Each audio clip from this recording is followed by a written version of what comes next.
Hi, my name's Mark, and I am making Mind Over Magnet, a cute puzzle platformer about, yes, it's true, magnets. Okay, so in the previous episode of developing, I talked about getting my game ready for the Steam Next Fest, which is a week-long showcase of demos for upcoming indie games. So I put together a polished demo featuring the first world of my game, and also a Steam store page with screenshots and animated GIFs and a snazzy teaser trailer. However, with just 2 months to go before Next Fest kicked off, I realised that there was a pretty big problem with each of these things. Both the demo and the store page featured a massive placeholder, an unfinished asset that really needed to be changed before I could confidently show Mind Over Magnet to the world. However, there's a good reason why those assets were still placeholders, and it's because I could not make the final asset myself. And so, for the first time in my game dev career, it was time to hire someone to help me out. Here's how that went.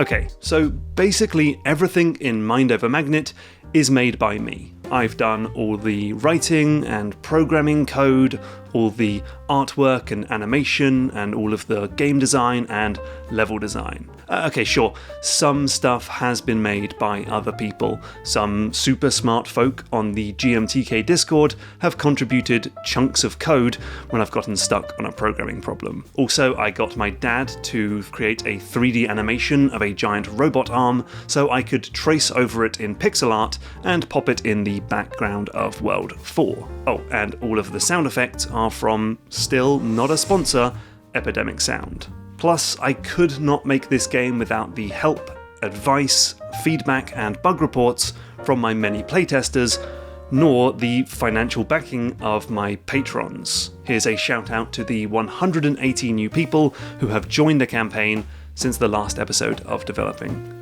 You're amazing. Anyway, everything else is made by me, but please do not take this as some gross brag about me being a multi-talented auteur genius who can turn his hand to anything.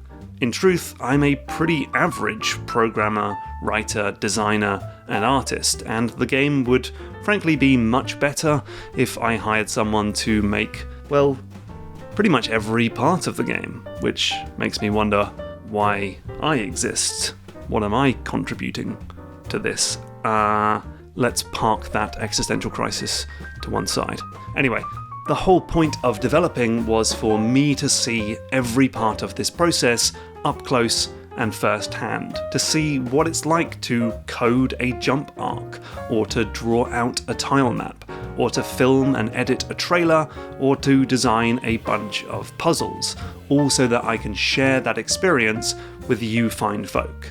However, there are two major things that I just do not have the skills to make, and they are way too important for me to muddle on through or to cobble something crap together. I need to hire someone to make these things, and that starts with the soundtrack. Because yes, music is so important to a game. Music can be the beating heart or the soul of a game. For some of my favourite titles, my memory of that game is as much tied to the music as it is to the storyline or the gameplay. Music can elevate an experience. But I do not have any musical ability or talent whatsoever. I cannot string together a single line of notes, so I'm going to need someone else to make this music. Now, sure, I could use some pre-existing tracks from a music library or an album, and in fact, some amazing games like Braid, Her Story, and Hotline Miami use pre-existing music rather than getting a wholly original soundtrack. But that can be a little bit risky. You run the risk of your audience getting a copyright strike if they stream your game, and your music can just show up in the weirdest places imaginable. So I decided that I wanted to get all new music for Mind Over Magnet, to hire someone to make original tracks. But I had one hesitation, because I know so little about music, I mean, I don't know the difference between an octave and a treble clef. I thought quavers were just really delicious crisps. So how do I even talk to a composer? Do I have to hum the music I want them to make? Do I tell them what tempo or BPM the music should be?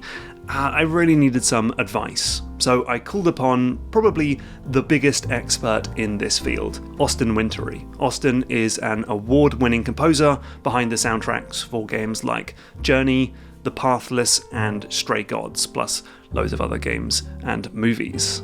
And I asked Austin, does it matter that I don't know how to talk about music? It's all good. None of your cohorts in the directing side of the table know how to talk about music. The common response to that has become just try to articulate the emotion that you're interested in. Don't question how we get there. That's my job to figure out. That's the burden I'm taking off of your shoulders by being part of the project. That's the whole idea. That really put my mind at ease, to be honest. I realized that I don't need to talk in the language of music.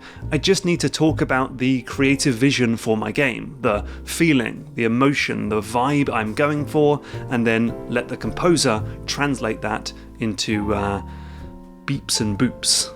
And so it was time to hire a composer. Now, in a previous episode of Developing, I put out a call for composers and received over 850 submissions to my form, which is amazing, but also completely overwhelming, and let's be honest, it was impossible for me to look at every single one. But I did read through a lot of bios, I listened to a lot of samples, and I looked at a lot of proposed fees, though let's talk about money in a future episode of Developing. Now, among all of those people, one person really did catch my eye. Zach Jones is a game designer and composer living in New York, and not only did he give me lots of great samples, but he picked out some specific songs that he thought would fit my game. And so I was able to grab them from Bandcamp, chuck them into the game itself, and just see how it felt.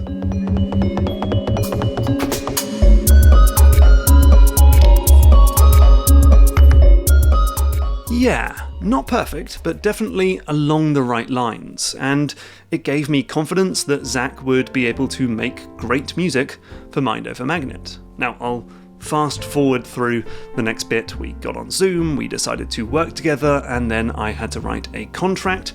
Comment down below if you want a 3-hour spin-off video about the exhilarating fun of writing a legal document, and then we were finally able to work on the project together.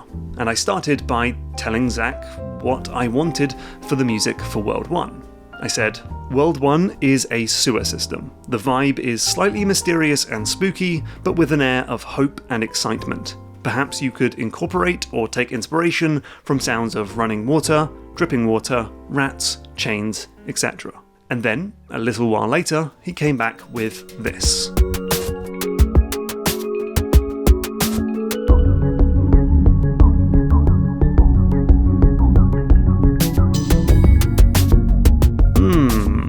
I like it.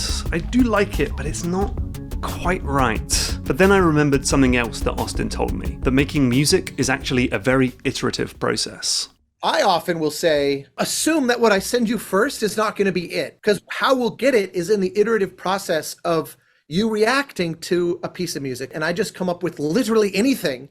And then that becomes our flag on the map that you can go, actually, 2 clicks west and 1 south. So we start to build up data on what that means. That's the iterative process. So with that in mind, I wrote back to Zach and told him exactly what I didn't like about that song. I told him that it was a bit too clubby, like high tempo and energetic with these loud and harsh drums. Those are kind of distracting and cognitively overwhelming, which is not good when you're trying to learn game mechanics or solve puzzles. I also thought it was still a bit too dark and moody, and I wanted something more light and optimistic to fit the cartoony characters and kid-friendly gameplay. And so Zach said, okay, on it, and came back a little while later with this.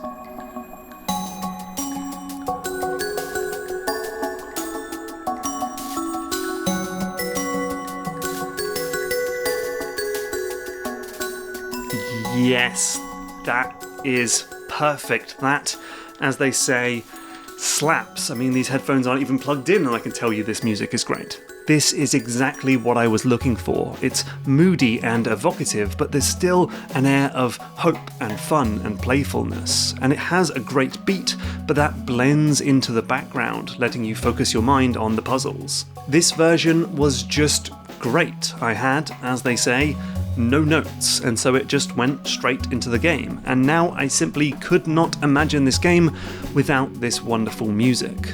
I feel like this music makes the game better than it actually is, if that makes sense.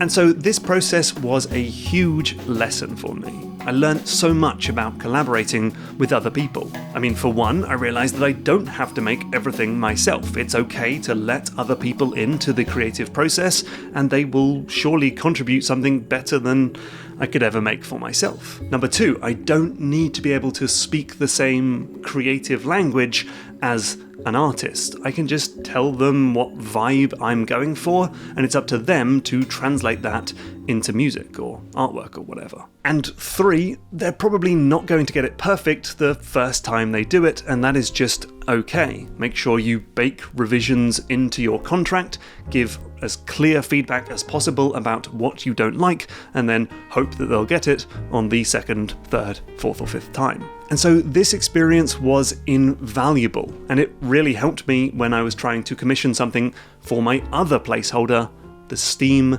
capsule art. Yes, I am more of an artist than I am a musician, but the Steam capsule art is so important to get right. This is the YouTube thumbnail of game development. It has to stand out in a crowd of other games, it has to look fantastic and appealing and exciting, and I just didn't feel like I could do that myself. This time I called upon a great 3D artist called Grayson Evans, who makes these utterly adorable, toy-like Funko Pop models in Blender. And he's also done promo artwork for Devolver and box art for games like Love 3 and Skatebird. So I reached out and we agreed to work together. This time I had a much clearer vision of what I wanted. I wanted the cover to be exciting and dynamic and to show off the two main characters, Uni and Magnus. And I was also able to share some things that were inspirational to me, including the box art for Super Mario Bros. 2, the Fez box by Brian Lee O'Malley, and the box for the new Braid remaster. Just like before, the first stab wasn't quite right for me. The proportions felt off and the design wasn't quite right. Uni's head is supposed to be like an old CRT monitor, and Magnus is supposed to be a real chunky boy. But as I learnt from my dealing with Zach, all I had to do was offer my feedback and ask for another stab. And so we went through a few different iterations, with Grayson making drafts in Blender and me pointing out changes, until we got something I was pretty happy with. Now, unlike the music, I was able to take the artwork and kind of work on it myself. There were things I wanted to change just to put my own personal spin on it. So I pulled the character away from the background with some more contrasting colours, I moved some elements around, and I added some smoke and sparks to Uni's wheel to make it look a bit more dynamic and exciting. These are all things that Grayson could totally have done, but I was happy to do them myself to put my own personal spin on it. And so overall, I think it turned out really nicely. It's definitely a lot better than the original capsule art. I think it makes the game pop, it makes it stand out, and I'm excited to put it on the Steam store page and have it shown to the world. So now I really am ready for Steam Next Fest. I've got a demo with some professional music and a store page with a professional capsule art. Now, I wanted to make sure the demo was all grand before putting it on Steam, so about a month before the Next Fest, I put it on itch.io to get it in front of a few people. Unfortunately, Itch decided to feature the game on the homepage for about a week, and so the game received 10,000 downloads, which is definitely more than I was bargaining for. Oopsie. So I got a lot of feedback and bugs before Next Fest even began, but crucially I found out that the Mac version just did not work and crashed in all sorts of bizarre ways.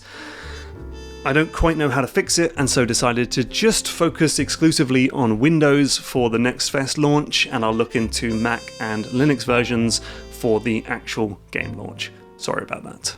And so now I really am ready, and with 4 weeks to go before Next Fest, I submitted the game to Steam, and Valve rejected it. Okay, so there are game files in the depot, but they're not live on the default branch. Right? Sorry, confusing. Let me try again. 3 weeks to go, I submitted the game again, and Valve rejected it again. Okay, this time I accidentally uploaded the Mac version instead of the Windows build. Dumb.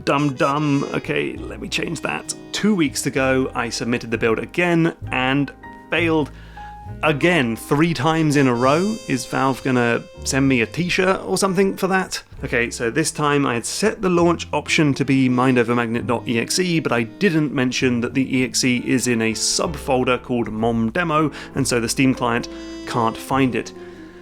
Ugh. Okay, 1 week to go. Holy moly, this is getting close. I submitted for the 4th time, and this time it was accepted. Thank God. That was a bit squeaky bum time there. Phew, I'm not messing with that thing again. Even though there are things I would like to change in the demo, I'm just keeping it as it is. I'm not changing that again. And so now, all I have to do is wait for Next Fest to begin. So, it's a week later, June 10th at 6 PM. Next Fest has officially started. I loaded up the website, hit refresh, and then found a massive list of games. I scrolled down and down and down. Okay, where is my game? Let me check the puzzle tab. Okay, puzzle platformers. Not here. No. Ah, finally. Magnus, hello. Yes, this is the thing about Next Fest. I mean, for June's event, there were around 1,800 demos to play, and more than 300 of them were tagged as puzzle games.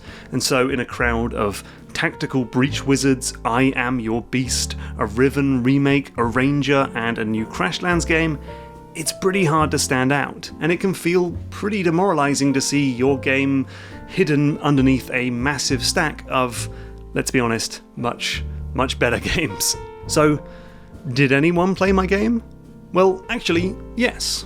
Despite all of the competition, a whopping 9,640 people played the demo, which I'm really pleased with, and that resulted in an extra 3,961 wishlists, which is fantastic. I'm now heading into launch with over 40,000 wishlists, mostly thanks to all of you watching this video. The game even got picked up by some websites and YouTube videos, which was really cool to see. But even more important than all of that, I got loads of feedback. Across Twitter, YouTube comments, emails, Discord messages, Steam forum posts, and itch.io comments, I received hundreds of pieces of feedback, as well as bug reports and ideas and feature requests. The overall sentiment is that people generally liked the game, but just felt like the demo was a bit too short and the puzzles on offer were overall a bit too easy. But I'm fine with that because I know that the full game will just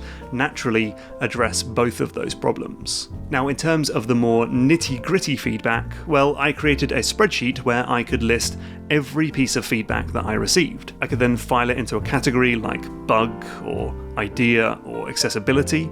I could give it a description. I could decide how much I agreed with the feedback from 1 to 5, and then, perhaps most importantly of all, I counted the number of instances of seeing this feedback. Now, sure, there were probably much better ways to do this, like a forum or a subreddit where people can vote things up and down. But the one thing I did like about this is that people were generally not biased by seeing feedback from other people. So if 20 people told me the exact same thing, they were saying it independently of each other, so I kind of knew that it was something worth addressing. So, what were the most common pieces of feedback? Well, the number one piece of feedback is that Uni, the main character, moves too slowly. In some levels that require running back and forth across the screen, it can be pretty boring to just slowly perambulate from left to right and back again. And you know what? I do agree. I mean, it's no coincidence that I have a secret run button when playing in debug mode. I've just hesitated to change it because changing Uni speed would break several puzzles. But I learnt this lesson in the previous video. Sometimes you just have to take the difficult decision, put in the work, and fix the thing. So I upped Uni's max speed from 9 to about 11. That's pixels per second, maybe? I don't actually know what that number is, but that's a 20% speed increase, and I think it does the job. I just now need to go through the whole game and tweak things to stop you from breaking puzzles with your new max speed. Up next, a large number of people were confused about whether or not they needed to take Magnus with them at the end of this puzzle. Fair enough, so I changed his dialogue and had Uni squeeze through a small gap, which I've previously telegraphed as being too tight to take Magnus through. Also, this level, which I've talked about a lot in a previous video, actually just does not make sense anymore, I don't think. It has gone from being surprisingly difficult to being so simple that multiple people said it breaks the flow of the game. So I'm gonna either move it or just pull it from the game entirely. But then, you know what the next most common piece of feedback was about? This completely trivial, unimportant background water dropping animation. So many people thought that the low frame rate animation looked off. Like, a lot of people. Same with these completely pointless nuts and bolts. I got a lot of feedback about them, like how they should make a sound when they hit things. And while both of these would normally be extremely low down on my list of things to fix, go on then. I've changed the water dropping animation, and now the nuts and bolts make sound. And look, maybe this is because when you ask people to provide feedback, it's sometimes just a lot easier to point at and describe trivial background things like water dropping rather than more general high concept stuff like level flow or difficulty. Or maybe it's because the demo is just at a level where it is overall fine, maybe even kinda good, and that the only thing to really talk about now is tiny trivial background animations. I will happily take that. And so, with that said, that was my Steam Next Fest experience. And the question is, would I recommend it? Yes, because even though it was pretty demoralizing to see my game hidden under a pile of hundreds and hundreds of amazing indie games, and let's be honest, my game would be hidden even more if I wasn't a YouTube guy with 1 million subscribers. Despite that, NextFest still was worth it, because for one thing, I got loads of fantastic feedback from a wide range of people, all of which will help improve the game. Plus, submitting the game to NextFest felt like a practice launch for the actual game. I got to figure out all of the weird quirks of Steamworks, and so the actual real launch should be a lot more smooth. And perhaps most importantly of all, it just gave me a really strict deadline to hit. It forced me to get a big chunk of the game ready, polished, and presentable. And so I'm actually in a pretty good place. I'm not going to hit the July or August deadline I mentioned in the previous video, sorry, but the game really will be done in the next few months. So hopefully on the next episode of Developing, we will talk about the final stages of game development. I hope you will join me. Subscribe to this YouTube channel so you don't miss an episode, and of course, please wishlist the game on Steam. Thank you so much for watching. I'll see you soon.